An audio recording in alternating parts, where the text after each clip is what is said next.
What is poppin', y'all? It's your man, Cloudboy Bales. Welcome to another episode of Wisco Sports Weekly Wednesday predictions. Wildcard round, here we are. First round of the NFL playoffs. We are finally through 18 weeks of regular season football. It has been a wild approximate 4 months of awesome football. Great moments, great games. But most importantly, we are to where it gets real serious. We have 14 teams in the playoffs duking it out against each other. One, in the end, will come out on top. We have 6 matchups as the wild card matchups. The Kansas City Chiefs and Detroit Lions did get the byes for this week, which means they will play the lowest seed remaining the very following week in the divisional round, as it always works out. But a lot can happen. So we're going over the 6 games today. If you like what you see, subscribe below, comment with your thoughts, and let's get down to business. First up on Saturday, we have a doubleheader. First off on CBS, we have the Los Angeles Chargers taking on the Houston Texans. Shout out to Jim Harbaugh for in his first season back in the NFL. He takes the Los Angeles Chargers, a team that lost so many key players on their offense, to basically as if they were going to rebuild, and their rebuild literally, they looked better than they even looked last year. It was pretty clear that they just needed the coach. They just needed a coach that had experience. And that's, I think, what they were kind of missing out on. Usually, it's different, but they had exactly what they needed to. That's what Jim Harbaugh needed to do. For the Houston Texans, they are a team that I would say, everyone expected them to really go up and have a huge year. But this was just a year that just was flat and did not move.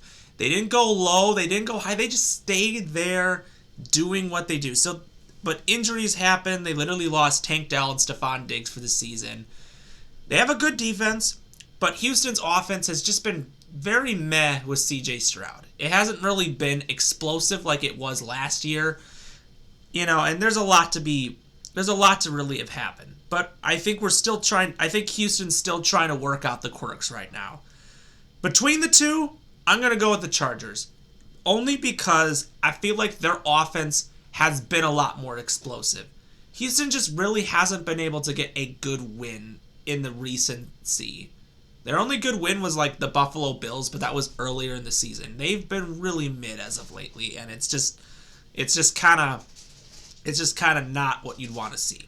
But I'm going to go with the Los Angeles Chargers.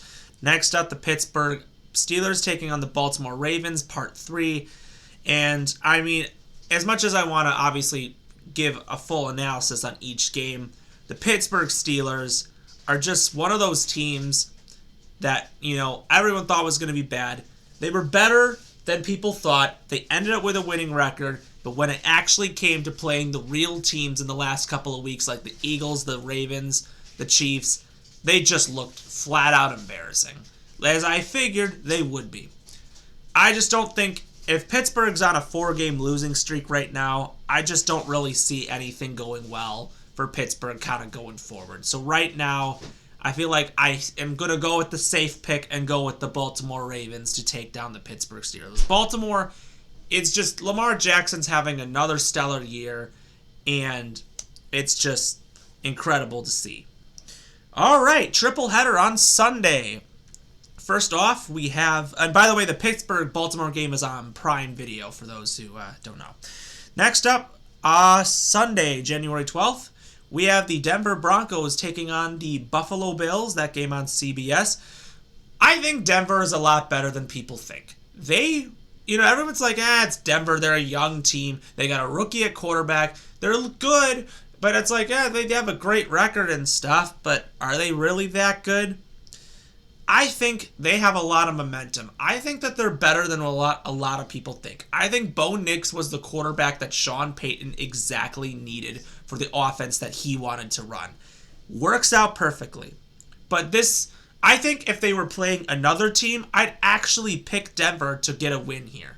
But Buffalo right now, it's hard not to really sit there and say that the likely MVP this season, Josh Allen, is going to go out of the first round. It's just very unlikely, and I don't see Buffalo losing. It's just one of those teams I just don't see them losing in the first round. It's just very unlikely. Next up, we have the Green Bay Packers taking on the Philadelphia Eagles. This is a game, as a Packers fan, every single person is like, we don't even stand a chance. And you know what? I say screw you all. How about come into this game with optimism and hope? Now, the Philadelphia Eagles had an outstanding season. Saquon Barkley was exactly what their offense needed. Jalen Hurts couldn't do anything by themselves, and they needed a running back to get them through the season. Green Bay, same thing. Jordan Love wasn't having the greatest season as he did as its insanity run what happened last year. This year wasn't as promising, but a lot of it had to do with because of Josh Jacobs. These two teams rely on their running backs to get them through the games, and that's what I think is very important. I think we're going to get actually a good game here. I don't think this is going to be a blowout. I think this is going to be a great game, and I think the Packers are actually going to come out on top on this one. I'm not trying to be biased, but I think because Jalen Hurts hasn't played in 3 weeks. He's not even activated from concussion protocol. Now, I think he will be, but he has not. So, who knows? If he's not activated, they're going to have to start someone else. I don't know if I have the trust in that. Now, it's a home game, and I get that. But I'm confident that Packers can actually use that to their advantage. If Jalen Hurts is not healthy, and let's be real, he's not going to be getting much playing time. Now, he's on a limited practice basis, but I think the Packers are going to they're going to knock out the Eagles. I think they can do it. Next up, Sunday Night Football, we have the Washington Commanders taking on the Tampa Bay Buccaneers.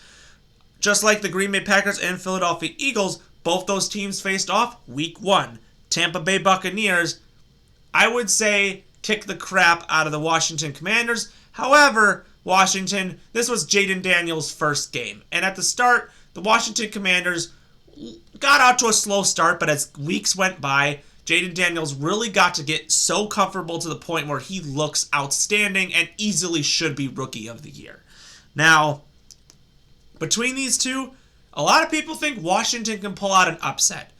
But it's hard not to pick against Tampa Bay, since Tampa Bay has literally been in the postseason for 5 years straight and has won the division for the 4 years straight. It's hard. Tampa Bay has the experience. They had it with Brady. They now have it with Baker Mayfield. I think Tampa Bay is, they are a dangerous team. And I think a lot of people need to really look at Tampa Bay as a threat, because I don't think people realize how good they actually can be. So I'm going to take Tampa Bay just out of experience. And then finally, we have one game on Monday Night Football, the last Monday Night Football game of the season.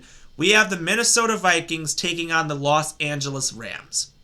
Now, before I get to this game, obviously my hearts and prayers go out to what's going on in Los Angeles right now. It's hard to actually think about that at the moment because it's scary, I'm thinking about what's going on, and in my mind, I don't even think it's safe to even have the game there on Monday. I don't know how the Fires are even going to, succeed. So, obviously, they came up with a plan. If it is not better, they're going to play the game in, I believe, the Arizona Cardinals Stadium. But regardless, let's just go with where I think. I think because the Los Angeles Rams rested their star players, it's a hard thing. I was going to go Minnesota Vikings. I was going to say, okay, you know what? They had a bad loss against the Detroit Lions. You know what? They're going to maybe face them soon, in maybe a week already. But between the two, it's hard not to really sit there and say that, if Los Angeles needs something in their desperate times of need, this is exactly what they need to do. The Los Angeles Rams have been red hot as well. The Minnesota Vikings, they barely took any losses. Their only losses were to the Detroit Lions twice and the Rams. The last time the Rams beat them was a controversial face mask call, a missed face mask call that should have gave the Vikings a first down. Instead, it was a safety that ended the game. Between the two, if the Rams did win, I wouldn't be surprised, but I'm still going to go with the Minnesota Vikings. I still believe it will be the Minnesota Vikings, but anything can happen. So that's how I feel. Lot can happen, but obviously, once we get through this week, we'll know what happens. And obviously, I will see you all next week, Wednesday, as the divisional round takes place. If you like what you see, subscribe below, comment with your thoughts, and as always, we will see you next time.